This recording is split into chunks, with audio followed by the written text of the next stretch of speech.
Yeah, good evening to you. Not the result that England fans wanted, not the result that Paul Merson we were talking about before the game that we expected as well. Look, what's your initial assessment of what you've seen?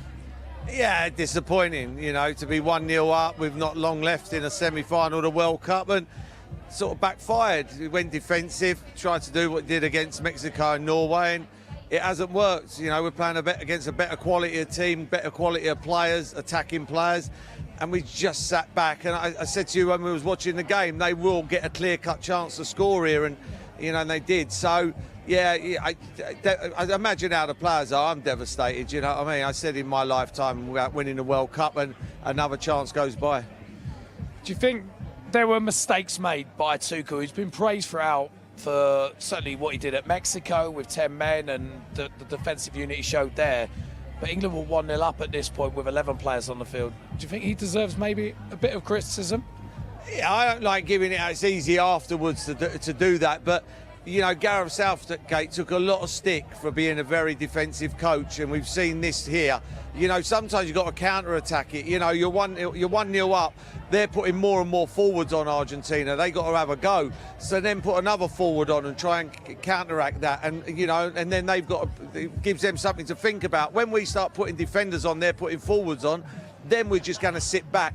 Too many quality players in the Argentinian team for them not to make a chance before the end of... McAllister at the post with the header where he should have scored. So, yeah, just disappointing. There's ways of going out, and you've got to go out in a blaze in a blaze, really, in my opinion. If it was the case that, obviously, at 1-0, we're seeing Argentina put those forwards on, that perhaps maybe we should have had some sort of threat up top in terms of like Marcus Rashford, who came on, 90-plus minutes, actually came on after the second goal and after a few phases of play, which you were really disappointed about.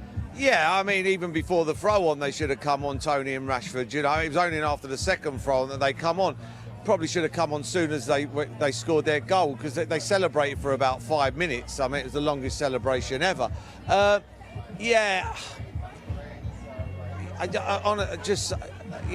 lost for words. I am really lost for words, because, as I say, Gareth took a lot of stick for being a defensive coach, a real defensive, and I thought he'd done well, and this manager's come in and done exactly the same as Gareth done, and, and I don't know what's going to happen. But for me, the Mexico one I get, we've got 10 men, we're going to hang on, we got backs against the wall, but here, we had to throw something different at them, They were just putting forward on after forward, and for me, just disappointed. Yeah, real disappointed. Got to learn from it, and now look forward to the Euros. So you got to learn from it, but as you mentioned, what happened under Gareth Southgate, often too defensive. Italy in 2021 scored very early, and obviously were protecting the lead for a long period of the time. Does it not feel like maybe perhaps England aren't learning, aren't believing that they can still keep a grasp of the game despite leading the game?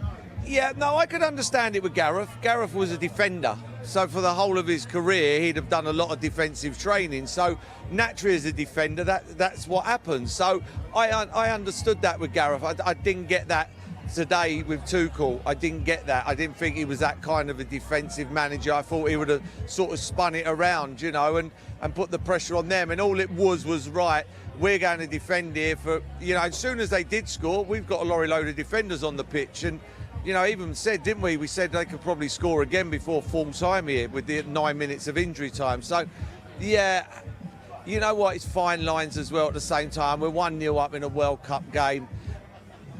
Thomas Tuchel will go to bed tonight, and he'll lay there, and he'll probably think should have done something different. And we can all sit here. I can sit here now, with 17 minutes to go. I said to you, there's only 17 minutes to go here. We could be in the final, but I did say they'll get one clear-cut chance, and they got that chance. Yeah, you said that about 30 seconds before they scored, as well. Let's go back to the start. The first half was really gritty. It was almost like a repeat of the game you played on in 1998, wasn't it? Yeah, and they wanted to do that. They wanted to make it a bit stop-start game. And I said at half-time to you, they had to be patient. You don't want to lose your heads, because it was frustrating. Then they get the goal. It's a very good goal, crossed by Rodgers, and Gordon puts it in. And you just think, that's it then. I just thought I seriously thought that was it, because I didn't see them doing anything to us. I didn't see them hurting us, but because they had to come so far up the pitch because of the way we were playing. But as soon as we started to sit back, they didn't have to go far. You know, they're on the 20, 30-yard mark anyway before they even started. We're kicking the ball away and they're starting again. And it's relentless. This is top draw. You know, we're playing... These are the top 4 seeds in the world of football, the 2 semi-finals. So we're not playing, no disrespect, we're not playing against Mexico, where we can sit there, and we could probably sit there all night and defend against them, but we can't defend against Argentina like that. And by sitting back, did we invite pressure from a certain Lionel Messi, who actually just grew in the game second half when England sat back, gave him space to do what he did, and he created, both goals, didn't he? You know, he's up there as the best in the world. He's got to be. I mean, I watched him at one time, you know, he hadn't really touched the ball. He went to go past Bellingham and Bellingham just barged him out of the way, and he gets up and you're sort of thinking, he must be sitting there he must be running away here thinking, it's only a matter of time here, do you know what I mean, before I'm going to retire, you know, because he brushed him out of the way quite easily. Then he gets the ball and he's just so clever. You know, for the first goal, he sucks people in, and then just waits for Anderson, and then he passes the ball, you know. And then the other one, he runs and gets the ball from the touchline, and he sees it straight away. I'm just going to attack, go down the right. He sees that Spencer sort of caught himself, I think, a bit of cramp. Riley's chasing back, waiting for him to go onto his, you know, he knows he's going to check back, and it's the brain of not checking back, going down and chipping that ball. I mean, that was with his right foot, where he hardly ever touches it. So you just got to hold your hands up sometime and go world class, world class. And look, Merce, Thomas Tuchel was brought in to go that one step further that Gareth Southgate, as we spoke about previously, just couldn't get over the line. What now for Thomas Tuchel? Because he signed that new contract now, extending it through to the Euros. Do England just have to stick by him? Yeah, you know what were we, number 4 seed or number 3 seed? We weren't 1 or 2, we were 3rd or 4th. We got in the semi-final, that's where we was meant to get. You know, we was meant to get there, and that's where we got. So he's done his job, really, in my opinion. He's got us to where we should be, semi-final marks. Just disappointed 1-0 up, but we'll learn. Now we've got the Euros to come. We've got the Euros, but now we've got to go and play in I would probably have to say one of the most pointless football matches you could ever play in the history of football for 3rd and 4th. I was going to say, that was my final question. Anybody going to really be interested? Are the players going to be interested from a player's perspective, 3rd, 4th place playoff? You know what, you're playing for your country, you're playing against France, but you know, you've just lost in the semi-final of the World Cup.